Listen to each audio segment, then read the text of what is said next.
some of what I'm up to in the book on purpose is to disavow people of how they understand these people. I'm going to apologize to you for what you're going to experience because you might have a read of X person that's not the full story. I think the apology is both in service to the reader and to myself. And also the acknowledgement again that, like, because I'm writing about melancholy, sometimes you're not even aware of how you are putting other people in a similar state. I think having written that chapter on Trouble Man, I wonder if we should never sing it again. I would say of the chapters, that's the one that troubles me the most. Literally, he is saying my mother is telling me stories about my father saying that I was not his child. I think I've arrived at a place where, because of what I've written, there are things now that I'm wrestling with in the wake of it. Bloodchild is important because of my interest in the womanish. The story engages in basically incest. And I think the great thing about Octavia Butler's work, and this short story in particular, is by the time you get to the end of it, you're kind of like, okay, what just happened? But also, she really makes you rethink like your politics. All right, now, thank y'all for coming out and spending your Saturday with us. Thank you, DJ Baldwin Co for having us here. But yeah, and I don't take it lightly when people come together to think and share ideas. It feels good and it's a privilege. And so yeah, so thank y'all for sharing the space with me. We talked about success earlier, and so I'm gonna do short introductions just because, right? I think we got a lot of traditional success between us, but I don't want to waste time from the conversation. So I'm Corey Javon Miles. I'm an assistant professor in Africana Studies and Sociology at Tulane University. The genius that we... I'm only saying it just because of what we're going to talk about later. But to my left is Augustus Durham, who's an assistant professor in English at the University of Toronto, who's given us a beautiful book for us to think with. And I'll turn it over to you to open us up with a passage from the text. Well, first of all, thank you all for being here. I really appreciate it. And thank you to Baldwin & Co for having us, and for what we did before with the podcast. I thought that was really, really lovely. So I'm just going to read from the first page of the book. I'm only going to read like the first paragraph to kind of set up how I arrived at my project. And I'll also read the two epigraphs that begin it. So this is the prologue echo. In order for me to speak a truer word concerning myself, I must strip down through layers of attenuated meanings made in excess in time, over time, assigned by a particular historical order, and there await whatever marvels of my own inventiveness. The personal pronouns are offered in the service of a collective function. Hortense J. Spiller's Mama's Baby, Papa's Maybe, an American Grammar book.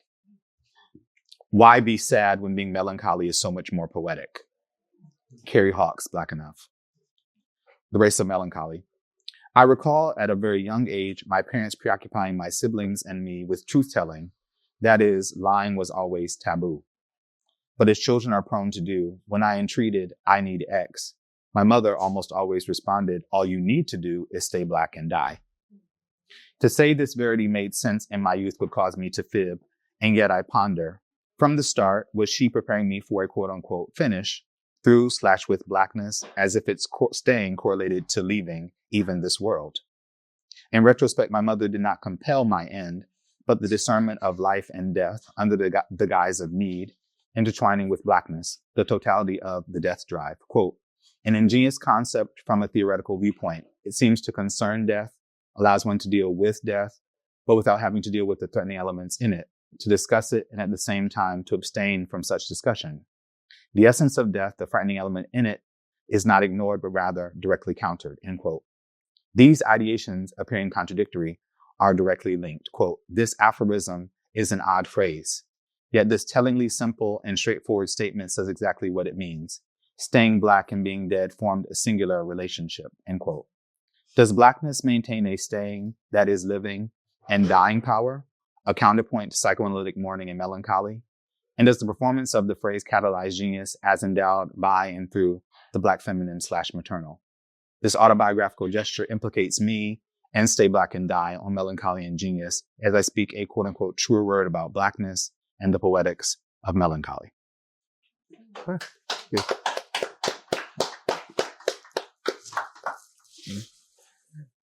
And something I really appreciate about the book is, right, it takes language that I heard my granny, my aunties use, like, hence we look at the title, Stay Black and Die, and like opens those up and kind of like builds theory through the language that I've always heard growing up. But there was one concept that melancholy, and I guess I'm gonna use New Orleans as a way to kind of like open up that conversation. So the first time I heard the concept melancholy was in the movie Love Jones. Are we familiar with it? And so when so when Darius is in the bookstore and he's trying to like court Nia Long, he plays the Charlie Parker record, and she says it's kind of sad, and he says not sad but more like melancholy. Why melancholy? Like, and I think you're doing some interesting work with this relationship between melancholy and genius. Could you start us off with just a conversation around melancholy? Yeah. And for what it's worth, that's a footnote. That seems a footnote. So yes. Someone's read the book. No. Right. Why melancholy? I mean, when I was originally thinking about this, the early versions of this project, I was interested in melancholy because in seminary, I wrote an article about Richard Pryor. And I was thinking about Richard Pryor's comedy as a kind of, as a way of him working through his melancholy. So that was kind of my first real entry point into thinking about melancholy. And so when I was applying to PhD programs, my original project was I was thinking a lot about Black men in melancholy, but I was thinking about it with relation to their relationships to God. So I was thinking a lot about Richard Wright. I was thinking a lot about Baldwin. I was thinking about Marvin Gaye. But in the process of reading and thinking about the project, things shifted. I'd taken a class on like psychoanalysis. And again, Freud talks a lot about melancholy. And so that really shifted the project because I kind of knew, I knew going in, I wanted to talk about melancholy, but the Black feminine maternal really didn't emerge until after my exams. Yeah. And so it really emerged kind of by happenstance. I was coming back from Connecticut Christmas time, and I was on a megabus, and right, you gotta get what you gotta get, and it was cheap, and so I was on a megabus, and through epiphany, I was thinking to myself, oh my gosh, you've written, like in the span of maybe 3 or 4 years, I'd written like 4 or 5 papers about Frederick Douglass. And I said, what's going on about why is Frederick Douglass like there? And a lot of the work was centering around, the creativity in his autobiographies, and certainly the ways that he's reading that creativity by way of the rumor about his mother knowing how to read. And so that kind of laid the foundation for the project. But to me, melancholy was always interesting because the ways that people have often theorized it, it's a kind of affective position one takes, and yet people can work through it and with it. Yeah. And certainly, I think, given that I was interested in Black people and writing about Black people, it seemed to me a germane concept just for the sake of thinking about, how these men are writing through these losses that they experience. And in particular, the losses, whether physical or non-physical, of their maternal and Black feminine figures. And so that was really how melancholy emerged for the project. And then I kind of ran with it. The other thing I will say too is, of course, and this is why I opened the book with that, is that I think that I was also writing in a state of melancholy. Yeah. Because my mother had died in 2011. And so then I started the PhD program in 2012. So I think that also I was kind of, I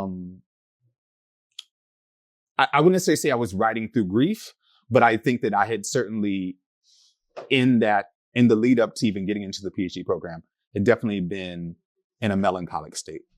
Yeah. Oh. And I really appreciate that point. And so the idea of the Black feminine maternal kind of develops later. And it wasn't until I read your book that I saw that in my work, where a lot of people, so my work focused on trap music, and a lot of what I was talking about that I didn't know I was talking about was Black mothers, right? In the context of my work. And similarly, right, like I mentioned, we was doing an interview where my mother died right just as I started writing this book. And part of what I wanted to do in the text was when you lose someone you care about, pictures work really well, right? I didn't have a lot of videos of my mother, and I started to forget what her voice sounded like.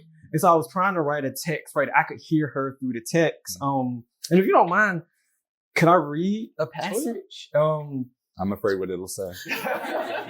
Well, just the book, like, even outside of all the important work, it just sounds and feels good. So I just want to bring more of the book into the space. So page 24, that is, the association between being Black and having a Black mother was critical to maintaining the biopolitical ordering of slavery, and continued as a question for consideration and redefinition through and in the wake of Reconstruction.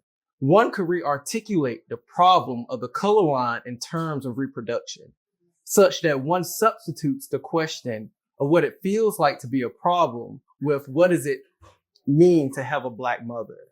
And I want to go to a different page, with just because like my thoughts, like as I'm reading them, connecting different pages, to where what are all the things you could be by now if a Black femme was your mama? I imagine you could be anything, even if that meant nothing. Could you? Yeah. Okay. Do I even remember writing that? So that part you read is C. Riley Snorton's work, Black on Both Sides, where he's thinking about history of Black trans people in the U.S. And he also was kind of taking up the notion of the mother and the work that the mother is doing, especially in the writing around Booker T. Washington. But I thought that he really kind of encapsulates really well what I'm up to, precisely because the Black mother is a problem. Yeah. In many ways. And across time and space. And we see that even now, right? And especially now where a lot of talk around the Black mother is her being negligent, these kinds of tropes, or, the notion that she could save us. And like, what does that actually mean? Right. And so in some ways, I'm also trying to work through the notion that like, that's a lot of pressure to put on someone who's already been rendered not good enough in society, in our theoretical, frames, XYZ. But I kind of end up at that, I imagine you could be anything, even if that meant nothing. In part because, in that section of the book, I'm thinking about genius, and I am playing around, or I call it playing the dozens, which is again, a trope that we know. But I'm playing the dozens around, Charles Mingus, and a record he has called All the Things You Could Be by Me Now if Sigmund Freud's Wife Was Your Mother. And so what he does is, before he starts playing, he says, ladies and gentlemen, we have something in store for you. It's a record called All the Things You Could Be by Now if Sigmund Freud's Wife Was Your Mother, which means if Sigmund Freud's wife was your mother, all the things you could be by now, which means nothing. And so I'm kind of trying to work through what he's doing, because he does that. And then the next thing he does when he plays is chaos. And so for me, the idea that this white woman being your mother meaning nothing would then have to have me ask, well, what would it mean if a Black woman, what was your mother? A Black femme was your mother. And so what I think I'm trying to do in that part, again, playing the dozens, is say that like, if Sigmund Freud's wife was your mother means nothing, then a Black femme being your mother could mean you could be anything. But the thing about it is that like that anything could also be rendered nothing. Right. And so I think, and also again, in that kind of play with language, I'm also kind of trying to work through a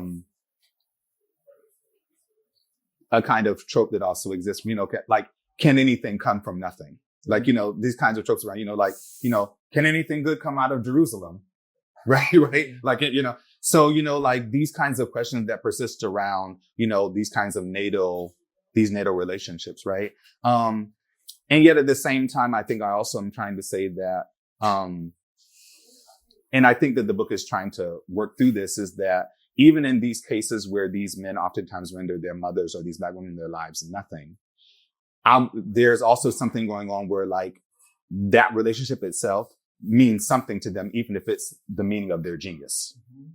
And so I'm trying to work through why they engage in modes of abstraction and what it means that these women oftentimes have to be relegated to that space in order for them to arrive at that. But then also, which is also why I titled the prologue Echo, is because essentially what I'm doing is I'm trying to look for their echoes. Yeah. I'm trying to look for, it could be a small nugget. It could be something else that really enlivens the possibilities for what I'm thinking about. Like that if these men experience that loss, that out of that loss, even if it is their performances, that relationship to that person, that feminine, that maternal figure could maybe mark their genius. Yeah. Let's stay on the concept of genius, mm-hmm. right? So, and what I think, and if I'm reading it correctly, what you're doing around this concept of genius is really interesting to me, in part because one is pushing back against this idea of genius as meaning something like singular, right? We typically think about genius as like this singular thing or being or product, and it's pushing back against that.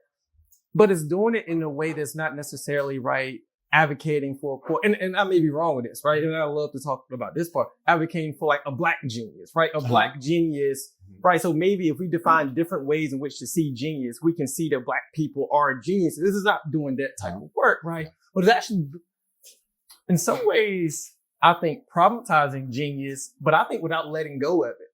I don't know if you would agree with that, but like, yeah. Yeah. I mean, for me, I think I have an ambivalent relationship to genius. So that's why even when you said like this genius, I'm like, that's why I said it. Yeah. Yeah. Like shade.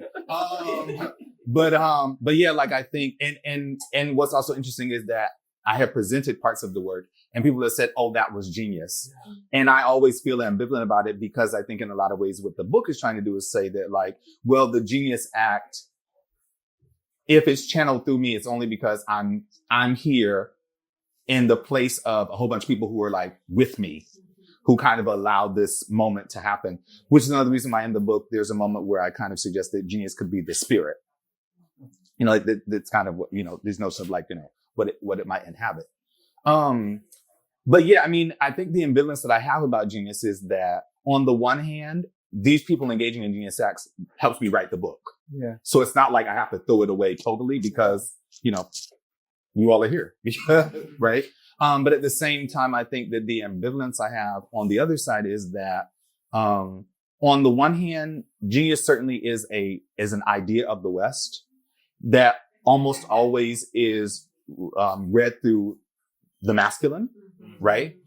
So there's that, and in particular, white masculine, persons. But I think also there's a way that when we think about genius, and some of this is about the notion of the individual, is that it almost is always rendered through the spectacular.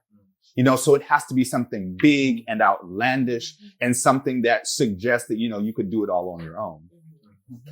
And so for me, I'm saying, well, the genius could be, in the Ralph Ellison chapter, it could be that he's at Tuskegee and he receives a riddle and he literally says that was not literally, but like, he basically says something effective like that one riddle helped to facilitate the rest of my writing life. Right? Just a riddle. And this is someone who is giving him a riddle in the midst of her working. Right? And also kind of trying to salve his wounds, around him, failing a trumpet recital.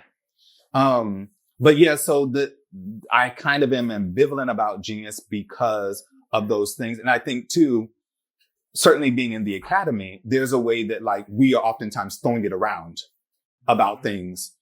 Culturally, we're throwing it around about things. And I kind of am like, well, I mean, I can understand where you arrive at that. But I think that so much of it is also evading a lot of other things that are happening behind the scenes to make these things possible.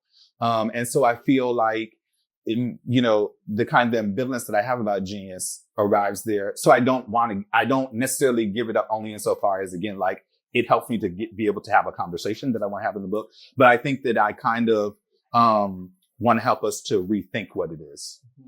Precisely because, again, if these Black women are rendered nothing, the fact that they still give you something, would mean that like you rendering them that has more to say about you than it has to say about them. Yeah. Right. And so I think that that's why I'm kind of trying to work through, why is it that we want these spectacular acts that might not necessarily, have even occurred without this small act first. Mm-hmm. Yeah. And so I read your book before I knew you. Okay. Yes. And reading it, and maybe because of the pieces of yourself you disclose in the book, or I think when we read anybody's text, right, we build a type of, in our imagination, something about who this person is, right? Well, part of many things I took, I feel like you was a con person from the Kind? Yeah. Just No. Well, this is what we're talking about, like how people perceive. Yeah. I mean, kind of shady though. Yeah. Kind of shady. Just a little bit. But it was a nice move that I like in the acknowledgments, where you mentioned that acknowledging my melancholy, right, invites or may bring it out of the reader, and I apologize. And I've never, and just kind of how we think about acknowledgments, like what goes in acknowledgments, where we kind of thanking people, right? And it seems like this happy space of reflection. And you start your acknowledgments with an apology. And it may be small, but to me, it framed the book for me to where we're thinking about what is this book about to do to me. And yeah, so I just love to hear why an apology in the acknowledgments, because it also, to me, reflects kind of a larger point of the book, kind of like about, for me, the book, even beyond like my performances. So I may read as happy, but the book kind of does pull out these feelings in me. Like as I go through the chapters where I see people who are not like me, who are like me, who ask similar questions as me, like questions that I don't want to answer to about myself. And it does do this type of emotional work. So yeah, so just the idea that you felt the need to apologize before we got into the actual text. Yeah, that's a great question.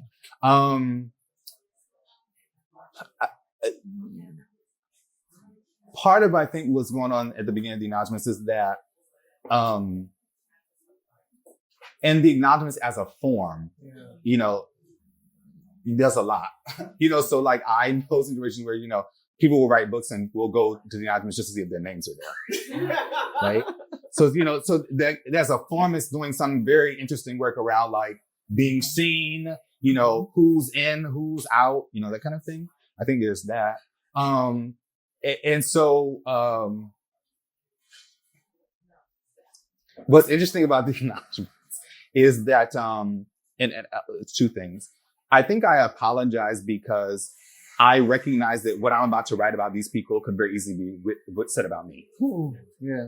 And what I mean by that is because I begin the book with my mother, on purpose in order to kind of like model presumably a way that these Black men could engage in these modes of like certain kinds of citation and acknowledgement, that like inevitably I could be strawman into being like, well, I mean, like you have just literally done here what you're saying these men do, right? So I think, so in some ways it's like the self-reflexive acknowledgement of my own flaw, I think.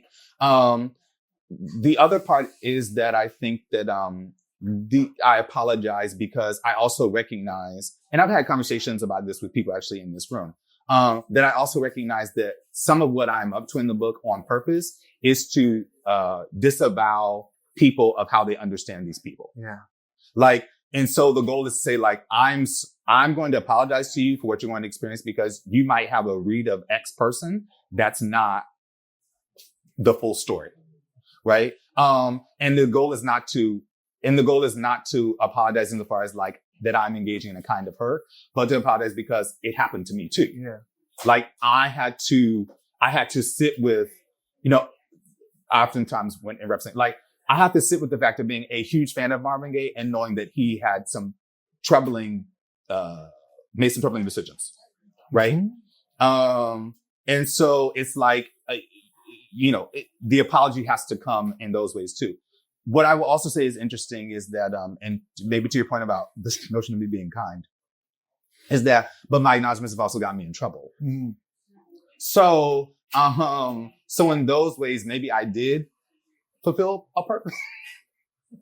Fulfill a purpose. But also, I think the apology is both in service to the reader and to myself.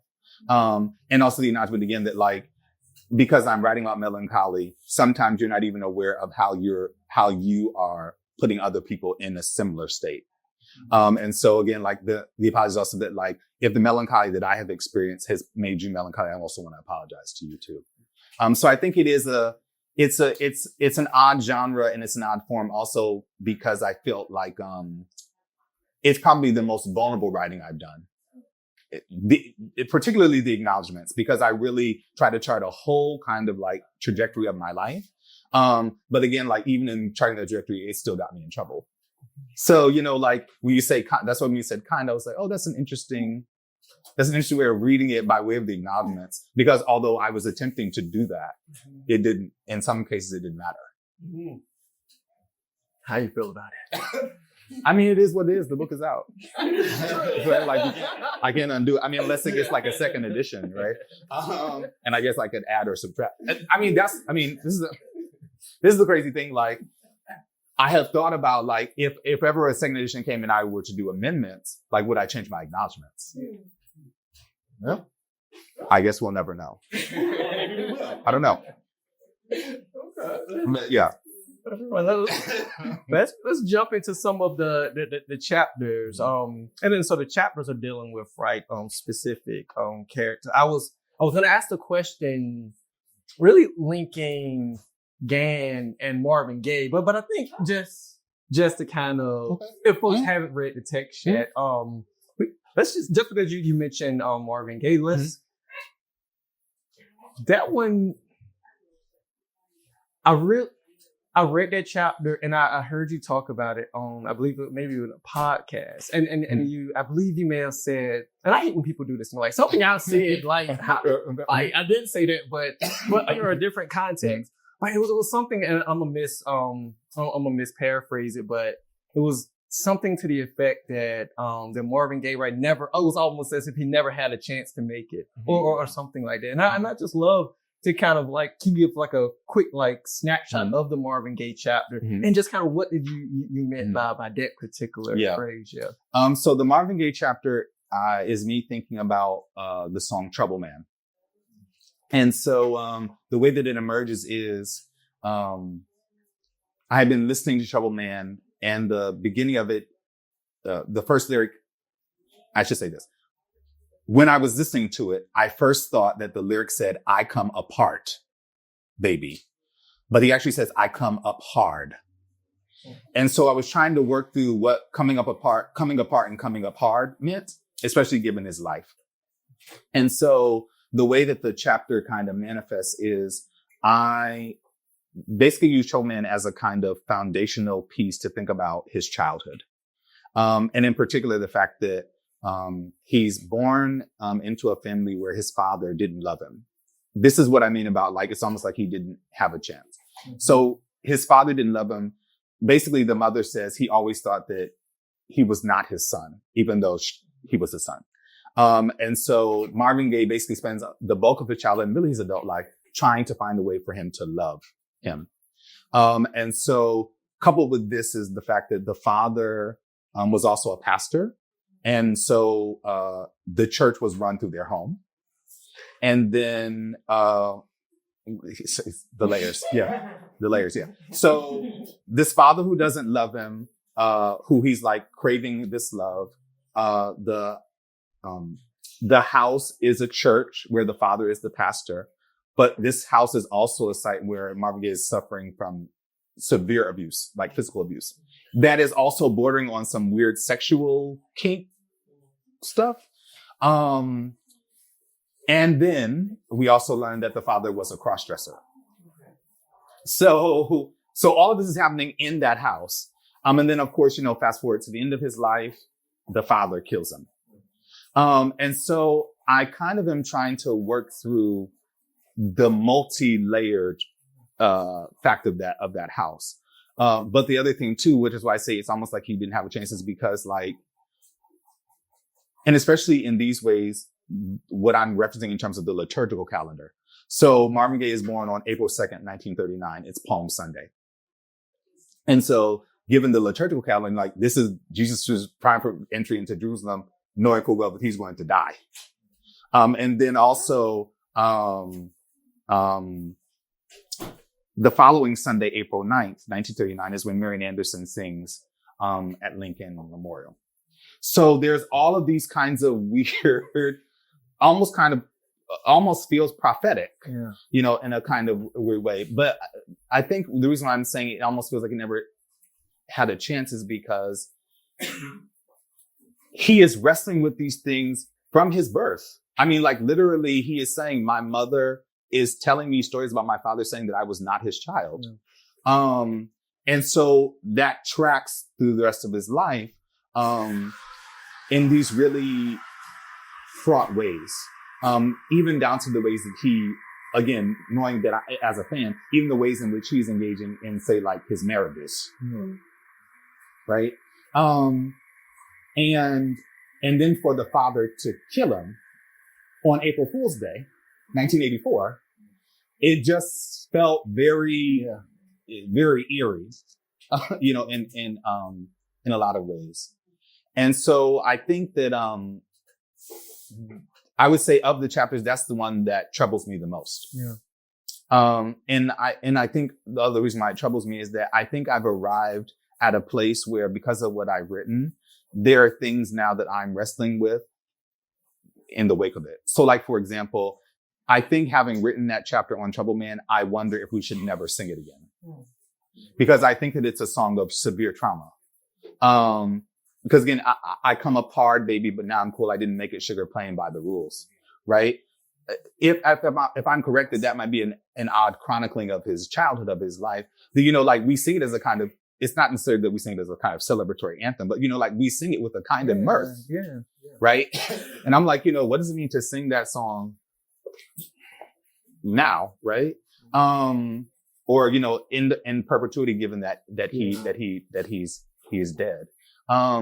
So yeah, I mean, I think that's why how I arrive at the notion that maybe he never had a chance. And again, maybe perhaps in this case, in a different circumstance, he would have. But yeah, I think just the nature of the childhood is so chaotic, and there's so much going on, that it again, and also again, knowing the day of his birth and what happened, and the liturgical calendar, it's why have you forsaken me? Really? Right. And so I think that's why, yeah. And I'm gonna ask one more question before we open it up. And so not the last chapter in the book, but the final person that we meet is Kendrick Lamar. What? And knowing that Kendrick's the last person, I wonder what might be missing from the book if Kendrick wasn't included. So I'm thinking about kind of the overall argument of the text. At least for me, and maybe because I'm a hip hop scholar, right? Kendrick adds a different flavor to it, right? But in a way that I can see Kendrick's story through the other story. But I just wonder, what might be missing or felt left out if Kendrick wasn't included in the text? Could the text still stand and do? I'm pretty sure it can still stand and do all the amazing things. But I mean, that's originally Kendrick Lamar was not in the book. He wasn't in the book. I had given the Kendrick Lamar chapter actually was originally an article. And I had given the paper at a conference, and my editor saw me give the paper. And so he said, "Oh, the Kendrick Lamar piece, that seems really interesting." And I was like, "Yeah, I've been thinking about him since To Pimp a Butterfly had dropped in 2015. And, I said to my editor, the book was done. So it was only going to be 4 chapters. Because the other thing too is that I did not want to write a long book. Because I'm like, I don't want to read a long book. Like, why would I write a long book? Right. And the other thing too is that, again, like being like the kind of, this is, the Wizard of Oz behind the curtain. Usually with their books, they want you to commit like 100,000 words. So when I had finished writing the book, the 4-chapter book, I think it was maybe at like 120, but I like needed to like fix some things with like the introduction and conclusion. But my editor said, oh, like I would like to see the Kendrick Lamar chapter. So it went from being like 120 to like roughly 120 to like 150,000 words. It was way too long. And I thought to myself, I really don't want to write a long book. And so when I sent the manuscript in, I thought that they were going to cut a chapter. And I was thinking, oh, like they'll just cut a chapter. It'll be fine. And then they didn't cut a chapter. So I was like, okay, I'll just work with this. But in those ways, yeah, like, I mean, I felt good with the 4 chapters. Like, I didn't really think I needed Kendrick Lamar there. But what I will say is that given what has happened in 2024, then in some ways I have to give kudos to my editor for being like, oh yeah, you should put it in. Because I wouldn't have known in 2024 what was going to happen with Kendrick Lamar. And I feel like the subtext to a lot of what's happening with Kendrick Lamar is relevant to the book. Yeah. Mm-hmm. And in particular, his, this ongoing thing with Drake. Right. And so, yeah, I felt totally good with it. He wasn't in the dissertation. So again, like, I just thought I'll just write an article and publish it. Cause, again, like also pragmatically speaking, it was like, you just publish an article. That's just one less thing you have to worry about, your CV, all these kinds of, pragmatic things. But yeah, I felt totally fine with Kendrick Lamar not being there. And then my editor said, I'd like to see it. So again, like in some ways I have to give kudos to him for foreseeing, something, that I didn't see.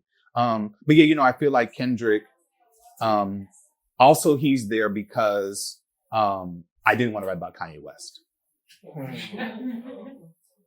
Cause oftentimes people will be like, Kanye West. Like when I tell them about the book, they'll be like, Kanye West. And I'm like, yes, but I felt like it was too easy and too easy to write about. Because it's the trope is so obvious because it's like the first 3 albums are concept albums around school. His mother's a professor. It's so clear. Yeah. And then his mother dies. We get 808s and Heartbreak. And then, thinking about Freud, after 808s and Heartbreak, we get Mania. Right? So it's like a classic Freudian trope. And I was like, but it's too easy. And he also had already been like in the ether for a number of years around these things. And so the other thing I will say, and then I'll stop, is that, but the other reason why Kendrick Lamar I think was important is because I needed some time to sit with it. Yeah. So the album comes out in 2015 and, it doesn't end up in the book until 2023. Like I had to really take some time with it, because I knew the angle, but I wasn't sure if I could pull it off. Yeah. And so I think that's another reason too why with time it was great because I'm, interested in him and whether he's a pimp or a butterfly. And I'm like, oh, Toni Morrison's Song of Solomon is like a perfect counter to this in part because of her preoccupation with flight in the novel, right? That would not have come if I had written it in like 2017. I don't think that would have happened. I think it took some time for me to kind of really sit with it and think about it. So yeah, all that to say he wasn't in the book and then he was in the book. And I thought he was going to get cut from the book and then stayed in the book. Can we give Dr. Durham a round of applause?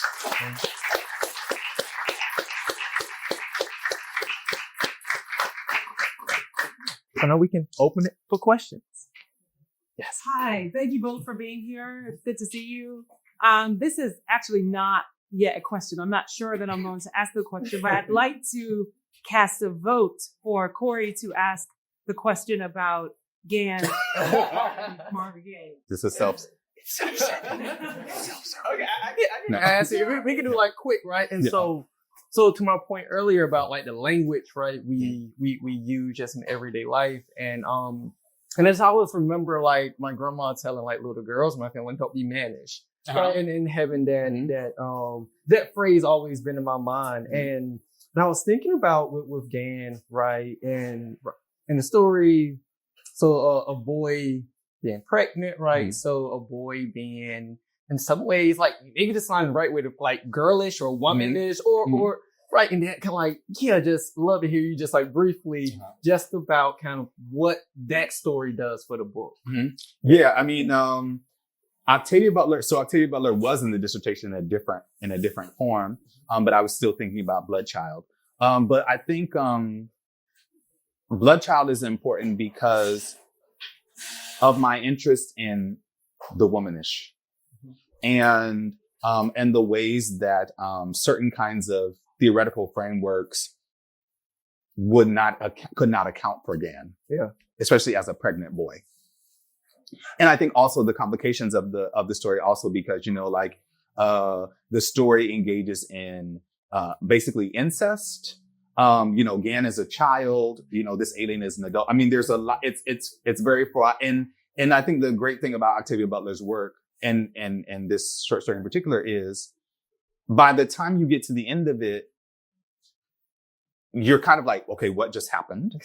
Right. But also she really makes you rethink like your politics. Yeah. Because, when you're reading this story, it's like, in any other case, like, this idea of incest is totally yuck. Right. And yet in the story, it's like, but this child is a necessity for the survival of himself and for the species, given that the species also protects he and his family. Yeah. But also complicated because this alien is like an aunt, but also his sister and a mother and an enemy, but a friend, so it's all of, like it reminds me of Kelly Price, that she was a friend of mine. Right? Like it's all that complicated, right? But yeah, like I think that Gan is important for the book because not only just the relationship between his mother and this notion of loss and what's developed out of that loss in terms of the rifle. But yeah, that I wanna give full shrift to the idea of Octavia Butler as a critical thinker and a critical theorist, really. And especially a critical theorist who's writing this in the 80s amid the gender wars. Yeah. And all these kinds of things and saying, like she actually, is a prescient thinker for a lot of the things that will come in the 80s and 90s. Right. I think there's that. To your point about Marvin Gaye and Gan, I mean, certainly there is a way that I think that the same kind of ambivalences that I think I'm trying to work through with regards to being mannish and womanish is existent in Marvin Gaye. And I think part of that reading is happening because of the way he sings Trouble Man. So it's predominantly in his falsetto, and there's a moment where he screams out in his chest voice. And, there's been a lot of work around falsetto and the notion that like the falsetto is an opportunity for men to sing higher in the same ways that women sing, but also like, that falsetto singing is also kind of interesting because, falsetto singing can also be ways in which men are learning how to flip their voices. Right. So it's both the high singing, but it's also like, it can be, begging, it can be pleading, there are all these ways in which, like that the singing can happen. And so I think that because Marvin Gaye is having a lot of anxiety around even his own proximity to the feminine, which he will say is hot stuff, and also say is evil. I think that in some ways, Gan is trying to work through the idea that like being this boy who has to kind of undergo this relationship with this alien is making me kind of trying to figure out like how I even understand myself. Yeah. Right. And I think that, given also that, he's also doing some interesting flipping because on the one hand, and this is drawn out in the text, his brother at one point says to him, "You don't even recognize that you sound like the alien. Like you have so been imbued with her logic that you now sound like her, even at the same time they wants categorically disavow her." Yeah. Right. And so I think that again, like in those same ways, Marvin Gaye is trying to sound like Marian Anderson. Or trying to sound like Mahalia Jackson, right? So there's all this kind of interesting flipping that's happening, in both stories, that I think is really intriguing. And then of course too, I think, Gay Gan, something about that I think is also very, very interesting. But yeah, I feel like, Gan is important to the book just because I want to like give honor to, Octavia Butler as a critical thinker, a critical theorist. And I think, the Gay Gan thing is that I think that they're basically men in flux. Well, Gan's the word, but yeah, they're basically like these masculine figures in flux. And so there's all this flipping that's going on between the two of them and between two of them that I think, helps to solidify the latter half of the book, especially because those last 3 chapters are men in flux. Like it's Marvin Gaye, it's Gann, it's Kendrick Lamar. Like, and all of like the flux that they're exhibiting around manliness and womanliness and, you know, mannish and womanish and, you know, pimps and butterflies. Yeah. Yeah. So thank you for that vote. Yeah, because thank you. Thank you. Thanks for honoring it. Yeah, of course. Yes.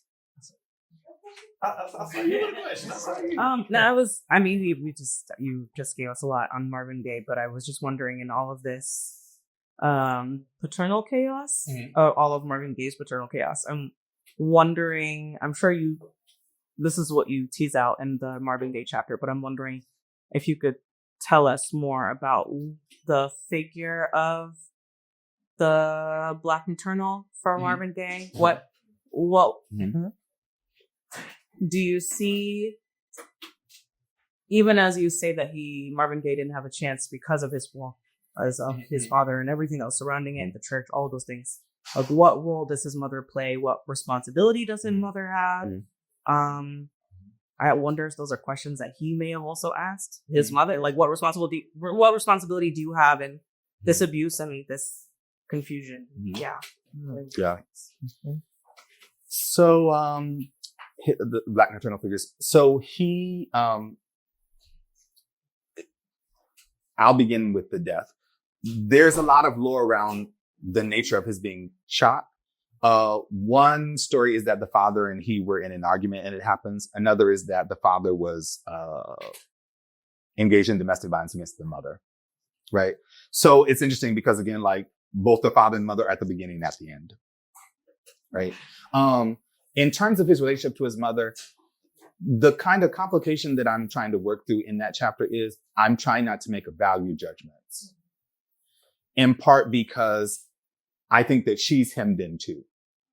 And so what I mean by that is, they're quite young when they meet.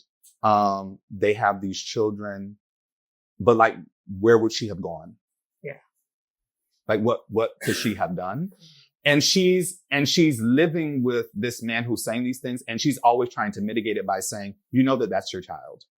And Marvin is also saying things like, I knew my mother loved me. Right. So again, this flipping thing that's happening, right? Like, I'm craving my father's love. And so that's why I'm singing my heart out. And I know my mother loves me. It's almost as if he's saying that, like, my mother was always defending me against my father. It's kind of like the implicit understanding, right? And at the same time, I mean, and this is why I'm saying this narrative is very complicated, is because she is going to say in the book Divided, so which is kind of like loosely an autobiography. I mean, she's going to say things like, you know, my husband was wearing my pantyhose. Like, my husband was wearing my garments. He was curling his hair. So she's encountering this same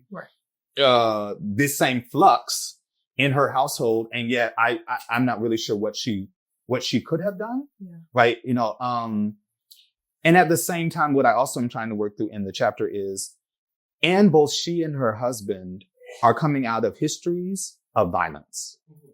So there's a moment in Divided Soul where she will talk about how her father shot her mother. So that's what I'm saying. Like, she's coming from a history of violence. And at one point says, my mother lived, but my father ended up in an asylum. Marvin Gaye's father, there's a story that's recounted in the book where he says, like, his father used to beat his mother very badly. And there's a moment where it says the blood and the horror he saw. And so in the chapter, I'm thinking a lot about Frederick Douglass and his talking about Aunt Hester and like these shrieks, the blood, you know, like, so there are all of these really, this history of violence. So it's almost as if when she's saying the violence enacted, I'm like, you saw it in your childhood. Yeah. Right. He's experiencing it in his childhood. So like, I'm not trying to say that it became normalized. Right. But that's why I'm saying I'm also not trying to make a value judgment, because I think it's complicated in so many different ways, inclusive of both the violence and also the fact that she's knowingly seeing her husband cross-dress, and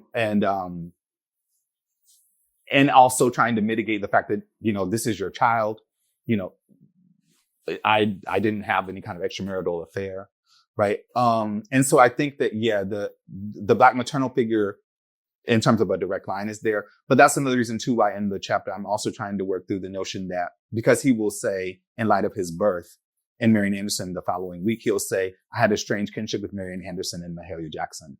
So I think that it's not just the Black maternal figures in his life that, in terms of like a bloodline, but I think that he's also looking around for others. So I think it's Mahalia Jackson. I think it's Marian Anderson.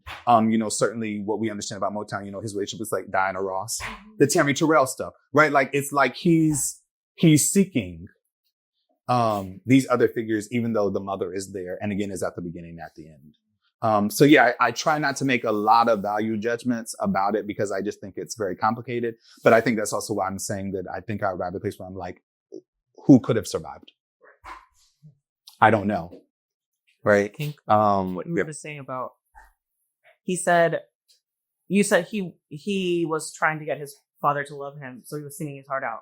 And he also said, I knew my mother loved me, so he was singing his heart out. Right. Yeah. Right. Yeah. So that's what I'm saying, that like kind of flip is happening throughout the life.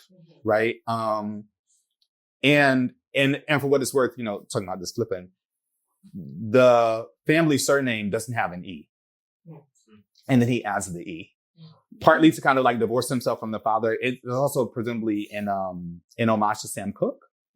But like, so again, like there's a constant desire to kind of make and remake the self, right? Through the singing, through like all these other acts, that I think again, like to me, make the chapter the most troubling, I think, for me in general. But yeah, I think that, yeah, the maternal figures are there, but I think that it's all very fraught too.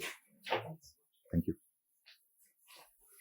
Yes, I had 2 questions. I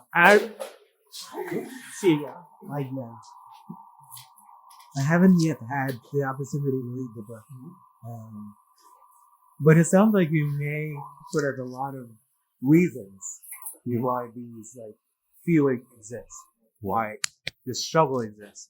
I wonder why you sit with melancholy as the feeling, even though you'd be pulling on all these causes.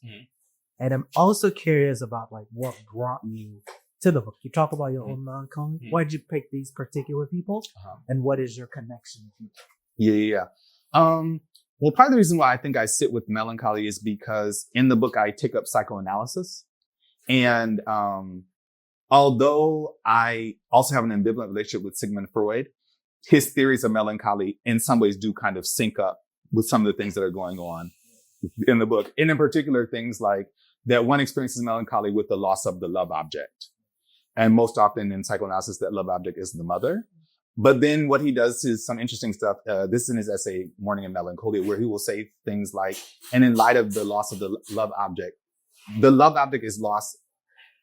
He calls it in your immediate environment. So it's not as if the love object dies. That's mourning. But you experience this kind of psychic loss, and then the love object is always around. So you're always having to work through the loss, right? Constantly. But also he makes a move where he wants to say, but also like, given that the loss of the loved object happens, what also happens is that you begin to hate and love the object. And so in some ways, I'm trying to work through what, again, in these ideas of being rendered nothing, is that the hate?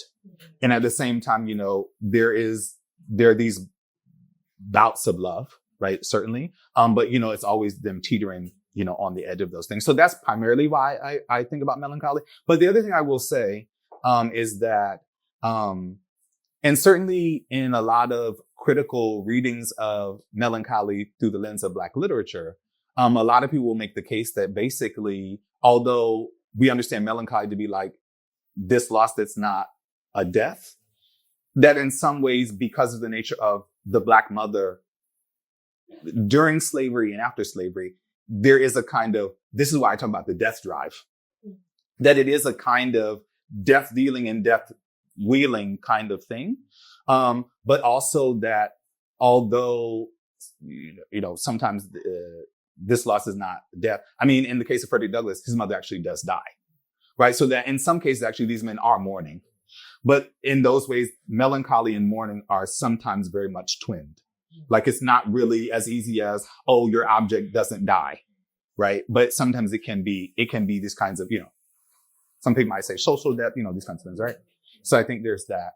How I write about the figures. As I said, Frederick Douglass had kind of always been there.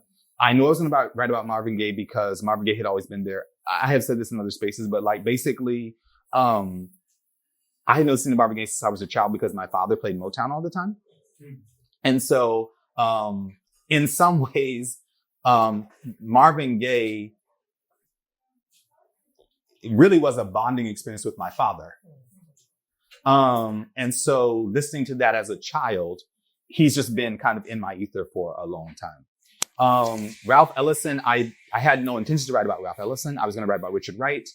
But Ralph Ellison emerged just through like reading. Octavia Butler had been there, and then Kendrick Lamar kind of emerged as a late bloomer, so to speak. But yeah, basically that's kind of how they all emerged. And yeah, why kind of I'm sitting with Melancholy. Cause again, it's not as simple as there's melancholy and there's mourning for Black people. I don't think that it's always that easy. I think it's always a kind of weird entanglement, that people are working through. Yeah, speaking of Ellison, you mentioned earlier the Key Station reel, and I'm just wondering if you might say more about how you connect the I can't remember the music teacher's name. Miss Hazel Harrison. Yeah, how you connect that with this Black maternity that you are working through. Yeah. So in the chapter on Ralph Ellison, begins with an excerpt from an essay called The Little Man at Cheehaw Station. And the basic gist of it is that it opens with he is at Tuskegee. He's training to be a trumpeter. He has a music recital and he fails the music recital. And so he goes to see this teacher, Hazel Harrison, this piano teacher. And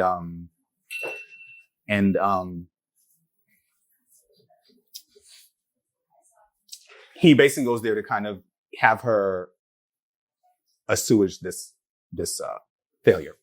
And so while he's there, she gives him this riddle about this little man at Cheehaw Station and basically says, like when you prepare to play, you should always know that there's a little man there who knows the music and the tradition. So, don't get up and play like, just because he's this little man that he doesn't know anything. He actually knows. He knows a lot. And so with Hazel Harrison, what I'm most interested in is the fact of a couple of things. One, that her piano studio is in a basement. And so, for me, that is interesting because at the beginning of Invisible Man, we enter in the basement. And when he starts smoking reefer and circling down, he starts hearing women who sound like at one point he says, I heard a woman who sounded like my mother. He hears women screaming. And so for me, although I'm not saying that it's an exact, one-to-one relation, to me, it feels somewhat allegorical that like this protagonist hears women in the basement and here you have Ralph Ellison listening to a woman in a basement.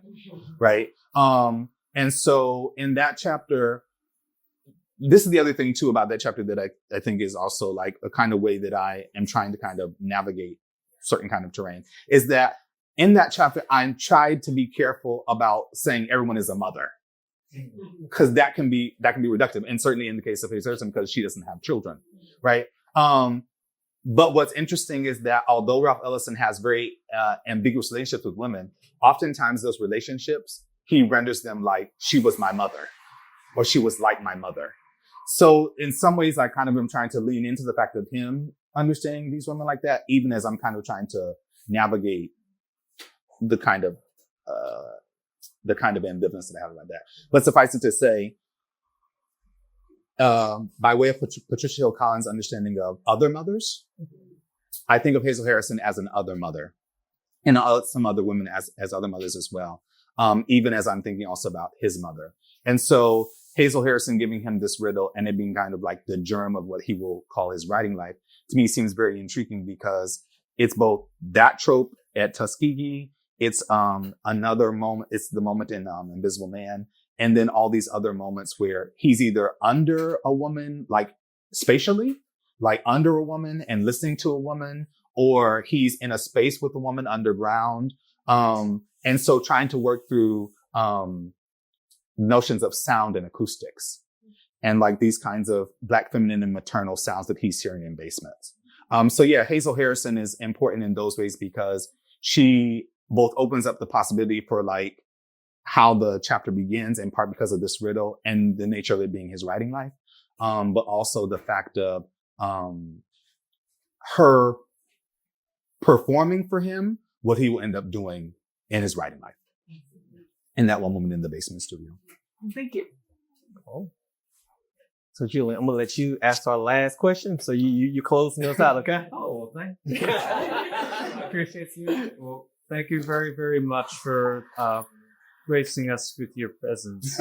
It's a very, very interesting talk. And I unfortunately haven't read your book yet, but in the last answer you gave, you were talking about Richard Wright and how you were going to talk about his book. And as I was thinking through like my experience with Richard Wright's work, I wanted to ask, because there's a lot of melancholy in Richard Wright's work, and I wanted, because some of the things that have stuck out to me the most about things like, Black Boy is how his relationship with his very religious maternal figure shaped a lot of his experiences and knowledge building growing up. And even in, Native Son, Bigger Thomas's like frustrations about his family's experiences with poverty in Chicago. And I was wondering if you could speak to some of the connections of Richard Wright's work with some of your themes on melancholy and Portland, US. Yeah, that's a wonderful question. So part of what the book is doing is that I'm really interested in the autobiographical. So to your point, Black Boy would have been the thing I would have primarily written about. And so with Black Boy, there are a couple of moments that I'm interested in. One is at the beginning of Black Boy when he almost burns the house down. Yeah. And gets beaten and basically rendered almost comatose. And while he's in that comatose state, there's a moment where he says he had a dream of clouds like cow udders. So, this beating at the hands of maternal figures that then in the dream state opens up a vision of a certain kind of maternal, these udders. And so, in that one scene, it's like the near loss, right? And then this kind of poetic thing that happens in the dream state. That's one moment. And then the other moment that was interesting for me is, and again, like you said, very religious, very, is, if I recall, there's a moment in the narrative when he wins a prize for a piece of writing. Yeah. I think I remember the scene you're talking about. Yeah, it's, and I always forget the name of the short story. I think it's something like The Hounds of Hell's Half Acre or something like that. And so what I also think is interesting about that scene is that if I recall, it's a Black female teacher who submits it for the prize and it wins, but then he gets chastised because of the use of the word hell in the title. So there are a couple of moments in Black Boy that to me seem very, very intriguing for what I was thinking about. But certainly also, as I'm thinking about melancholy and genius, in extension of that, there's also room for me to talk about, for example, his critique of like Zora Neale Hurston, right? And his own understandings in the fiction, for example, talk about Native Son, like when Bigger kills the girlfriend, right? So he had kind of been in the ether, and kind of got, rotated out for Ralph Ellison, but perhaps it is the case that, like in another life or, maybe, sometime later, I'll really take up on Richard Wright. Yeah. But thank you for that question. It's a great question. Thank you very much. Thank you. Can we get double round?